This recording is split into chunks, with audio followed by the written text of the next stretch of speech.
Hello everyone, welcome back to my YouTube channel. And आज के इस वीडियो में हम लोग क्लास 12th का बिजनेस स्टडीज का, जिसका शॉर्ट फॉर्म है बीएसटी का, लेसन 11 का मार्केटिंग जिसका हिंदी होता है विपणन का, पार्ट 2 का कवर करेंगे। और ये इस चैप्टर का सेकंड वीडियो है। तो welcome back to my YouTube channel.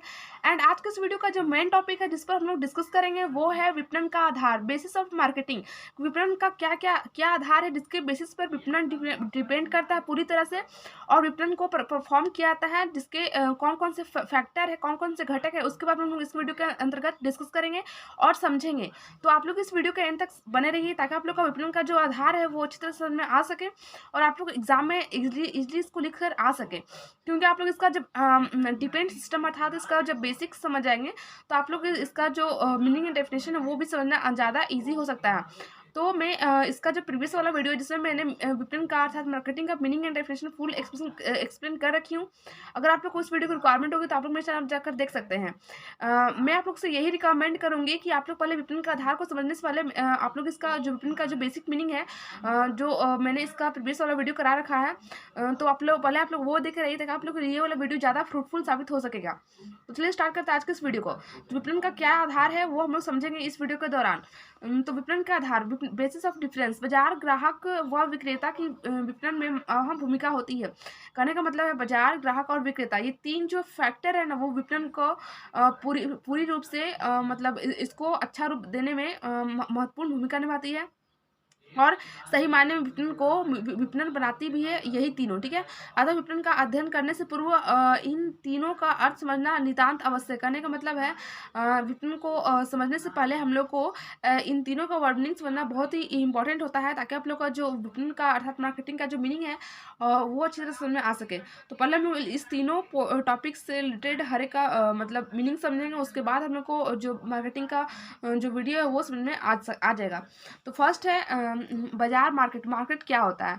तो परंपरागत विचार में बाजार से हमारा अभिप्राय उस विशेष स्थान से होता है जहाँ क्रेता और विक्रेता एकत्रित होकर क्रय विक्रय के सौदे करते हैं। कहने का मतलब ट्रेडिशनल थाट्स है, ट्रेडिशनल जो थिंकिंग का लेवल है वो ऐसा है बाजार के प्रति कि बाजार से आशय एक ऐसा स्थान से है, एक ऐसा विशेष स्थान, एक स्पेसिफिक प्लेस है जहाँ पर जो बायर्स और सेलर्स होते हैं वहाँ पर इकट्ठे होते हैं और जो प्रोडक्शन अर्थात प्रोडक्ट को क्रय और विक्रय करने की सौदे करते हैं, उसी को हम लोग कहते हैं बाजार। ये परंपरागत विचार से। ठीक है, यहाँ बाजार के लिए किसी भौतिक स्थान का होना जरूरी नहीं है। ठीक है, मतलब कि यहाँ पर बाजार का कोई भौतिक स्थान था, कोई स्पेसिफिक प्लेस का होना जरूरी नहीं है, इतना इंपॉर्टेंट नहीं है। परंतु वास्तव में बाजार के लिए किसी भौतिक स्थान का होना जरूरी नहीं है, अपितु मात्र क्रेता व विक्रेता का मिलना जरूरी। कहने का मतलब है कोई विशेष स्थान हो अथवा नहीं हो, कोई भी स्थान मतलब चलेगा, वहाँ पर बस बायर्स और सेलर्स दोनों वहाँ पर मौजूद होना चाहिए और दोनों मिलना बहुत जरूरी है, तभी अगर बाजार का जो प्रोसेस है वो पूरी तरह से कंप्लीट हो पाएगा।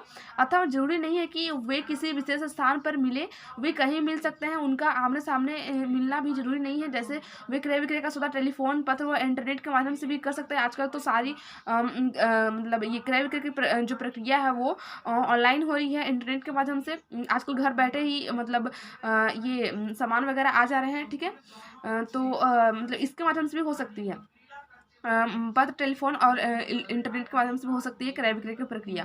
आधुनिक विचार के अनुसार बाजार का अभिप्राय वस्तुओं व सेवाओं के वास्तविक एवं संभावित क्रेताओं के समूह से होता है जो इसका मूल्य देकर उसे खरीदने के इच्छुक हो।